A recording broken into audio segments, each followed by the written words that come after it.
President Trump tonight delivering mixed messages about enhanced background checks for gun buyers. Oh, I have an appetite for background checks. We're going to be doing background checks. At the same time, after another call with the NRA chief Tuesday, arguing the existing system is already strong. We have background checks, but there are loopholes in the background checks, and that's what I spoke to the NRA about yesterday. The president also appearing to reverse course amid concerns the economy may be weakening, an outlook he disputes. After floating the idea of a tax cut Tuesday, payroll tax is something that we think about. Today saying it's not on the table. I'm not looking at a tax cut now. We don't need it. We have a strong economy. The president again defending the ongoing trade war with China, delivering this self-aggrandizing assessment. Somebody had to do it. I am the chosen one.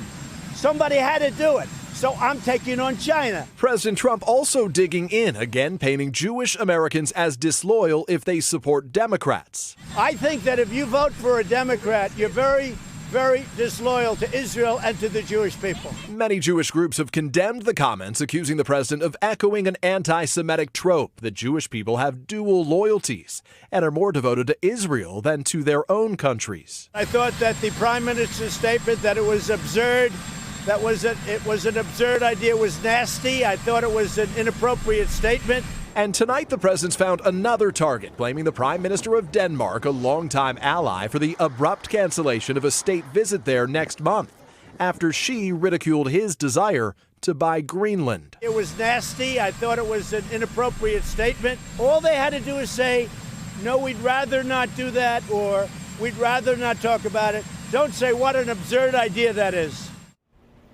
The president's decision to pick a fight with an ally comes as he's advocating for a traditional adversary, just days before heading to the G7 summit, calling for Russia to be allowed back into the group. Hey, NBC News fans, thanks for checking out our YouTube channel. Subscribe by clicking on that button down here, and click on any of the videos over here to watch the latest interviews, show highlights, and digital exclusives.